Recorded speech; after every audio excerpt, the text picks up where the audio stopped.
गांव से थोड़ी दूरी पर खेतों के बीचों बीच एक विशाल पीपल का पेड़ खड़ा था। उसकी जड़ें जमीन में इतनी गहराई तक फैली थीं कि मानो उसने धरती को जकड़ रखा हो। पेड़ इतना पुराना था कि गांव के सबसे बुजुर्ग व्यक्ति को भी उसकी उम्र का अंदाजा नहीं था। उसकी घनी पत्तियां, जो साल भर हरी भरी रहती थीं, सूरज की रोशनी को मुश्किल से जमीन तक पहुंचने देती थीं, जिससे पेड़ के नीचे हमेशा एक अजीब सी ठंडक और अंधेरा पसरा रहता था। दिन के समय भी उस जगह एक रहस्यमय शांति छाई रहती थी, जो गांव की चहल पहल से बिल्कुल विपरीत थी। गांव वाले पीढ़ियों से उस पीपल को भूतिया पीपल कहकर बुलाते थे और एक अलिखित नियम था कि शाम ढलते ही, सूरज के अस्त होते ही कोई भी उसके पास से नहीं गुजरता था। इस नाम के पीछे एक दर्दनाक कहानी छिपी थी, जो लगभग 50 साल पहले घटी थी। इसी गांव का एक जवान हंसमुख लड़का था, मोहन। मोहन गांव की सबसे सुंदर लड़की राधा से बेपनाह मोहब्बत करता था। उनका प्यार गांव भर में मशहूर था, लेकिन राधा के माता पिता उनकी शादी के खिलाफ थे। उन्होंने राधा की शादी एक दूसरे गांव के अमीर जमींदार के बेटे से तय कर दी थी। मोहन और राधा ने चोरी छिपे मिलने का फैसला किया और अपनी किस्मत खुद लिखने की ठानी। एक रात, चांदनी रात में, जब सारा गांव सो रहा था, मोहन और राधा ने भागने का प्लान बनाया। मोहन को पीपल के पेड़ पर चढ़कर राधा के घर की छत तक पहुंचना था, जहां से राधा उसे मिलेगी। मोहन पीपल पर चढ़ा। उसके दिल में उम्मीद और डर दोनों थे।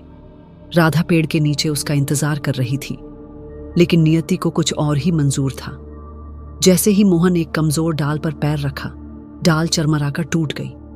मोहन सीधे जमीन पर गिरा और उसकी मौके पर ही मौत हो गई। राधा चीख भी न सकी। अपने प्यार को अपनी आंखों के सामने मरते देख उसका दिल टूट गया। वह मोहन के बेजान शरीर के पास बैठकर घंटों रोती रही। जब गांव वाले सुबह उठे और उन्होंने इस भयावह दृश्य को देखा, तो हर कोई सन्न रह गया। राधा उस सदमे को सहन नहीं कर पाई। उसी पीपल के नीचे, मोहन के शरीर के पास, उसने अपनी जान दे दी। गांव वालों ने इस घटना को एक त्रासदी माना, लेकिन कुछ लोगों ने फुसफुसाकर कहा कि यह केवल एक हादसा नहीं था। उन्होंने कहा कि पीपल पर किसी बुरी आत्मा का साया था, जिसने मोहन को नीचे धकेला था, और राधा की आत्मा भी उसी पीपल में समा गई थी। धीरे धीरे समय गुजरता गया, लेकिन पीपल से जुड़ी अजीब घटनाएं कम होने के बजाय बढ़ती गईं। रात के वक्त अक्सर पीपल के पास से डरावनी रोने की, कभी हंसने की और कभी धीमी फुसफुसाहट की आवाजें आती थीं। ये आवाजें इतनी स्पष्ट होती थीं कि गांव वाले अपने घरों में दुबक कर बैठे रहते थे। कभी कभी बिना हवा के भी पेड़ की मोटी डालियां अजीब तरह से हिलने लगती थीं और लोगों को लगता था कि कोई अदृश्य शक्ति उन्हें हिला रही है। जिन लोगों ने डर पर काबू पाकर रात में पीपल के पास जाने की हिम्मत की, उन्होंने बताया कि उन्हें एक लंबी सफेद साड़ी वाली औरत दिखी थी। उसके बाल बिखरे हुए होते थे, जैसे किसी ने उन्हें कभी कंघी न की हो, और उसकी आंखें रात के अंधेरे में लाल अंगारों सी चमकती थीं। वह औरत सड़क के बीचों बीच खड़ी हो जाती और राहगीरों को अपनी ओर खींचने की कोशिश करती। जो भी उसकी ओर देखता, उसे तुरंत एक अजीब सी तेज बुखार चढ़ जाता या कोई और अनहोनी हो जाती, जैसे घर में आग लग जाना या मवेशियों का मर जाना। इन घटनाओं ने गांव वालों के मन में पीपल के प्रति और भी गहरा डर पैदा कर दिया। बच्चे तो रात में पीपल का नाम सुनकर ही कांपने लगते थे।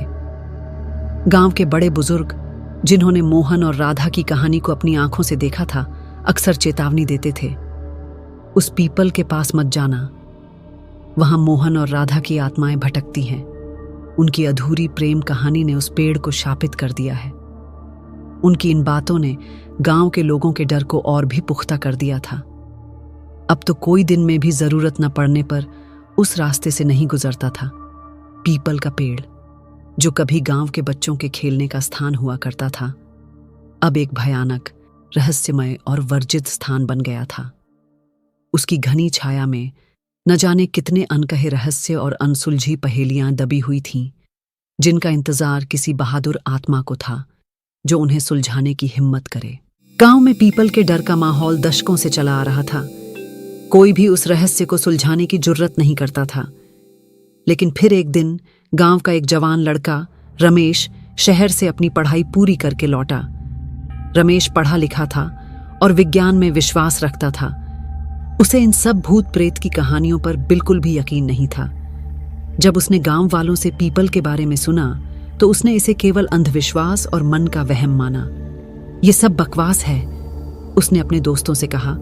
जरूर कोई जंगली जानवर होगा या रात की आवाजें होंगी जिन्हें लोग भूत समझ लेते हैं। मैं इस रहस्य को सुलझा कर रहूंगा। गांव के बड़े बुजुर्गों ने उसे बहुत रोका। बेटा रमेश, उस पीपल से दूर रह, वहां बुरी आत्माओं का वास है, तू अपनी जान जोखिम में मत डाल, गांव के मुखिया ने उसे समझाया। लेकिन रमेश अपनी धुन का पक्का था। उसने अपने कुछ दोस्तों को, जो उसकी तरह थोड़े साहसी थे, इकट्ठा किया और एक रात पीपल के पास जाने का फैसला किया। आधी रात का समय था। आसमान में घना अंधेरा था और चांद बादलों के पीछे पूरी तरह छिपा हुआ था। चारों ओर ऐसा सन्नाटा पसरा था कि अगर कोई पत्ता भी गिरता तो उसकी आवाज सुनाई देती। रमेश और उसके दोस्त टॉर्च की रोशनी में धीरे धीरे पीपल की ओर बढ़ रहे थे। जैसे जैसे वे करीब आ रहे थे, हवा में एक अजीब सी ठंडी नम गंध घुलने लगी। ये गंध ऐसी थी मानो सड़ी हुई पत्तियों और पुरानी मिट्टी की मिली जुली महक हो, जो मन को बेचैन कर रही थी। पीपल के पास पहुंचते ही उन्हें पेड़ों की टहनियों से पत्तों के खड़कने की आवाज सुनाई दी, जबकि हवा बिल्कुल शांत थी। यह ऐसा था जैसे कोई अदृश्य हाथ पत्तियों को छू रहा हो। उनके रोंगटे खड़े हो गए, लेकिन रमेश ने हिम्मत बनाए रखी। अचानक उन्हें एक धीमी डरावनी आवाज सुनाई दी, जैसे कोई दर्द में कराह रहा हो या किसी को बहुत गहरा दुख हो। रमेश के दोस्त घबरा गए। उनके चेहरों पर डर साफ झलक रहा था, लेकिन रमेश ने उन्हें शांत रहने का इशारा किया। उन्होंने टॉर्च की रोशनी ऊपर पीपल की ओर घुमाई। उन्हें कुछ भी दिखाई नहीं दिया, सिवाय घनी पत्तियों और मोटी टहनियों के। तभी रमेश को लगा कि किसी ने उसके कंधे पर बर्फीले हाथ रखा है। वह चौंका और तेजी से मुड़ा, लेकिन पीछे कोई नहीं था। उसके दोस्त भी कुछ अजीब महसूस कर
अजीब सी चमक आई, जैसे उसे कोई अपना मिल गया हो।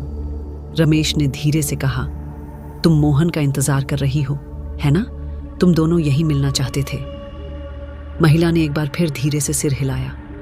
रमेश को समझ आ गया कि राधा की आत्मा को शांति नहीं मिली थी।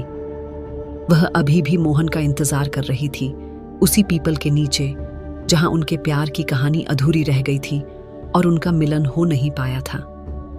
वह पीपल का पेड़ उनके दर्द और इंतजार का गवाह बन गया था। रमेश ने अगली सुबह गांव वालों को सारी बात बताई। पहले तो किसी ने विश्वास नहीं किया। उन्होंने सोचा कि रमेश डर के मारे कुछ भी कह रहा है।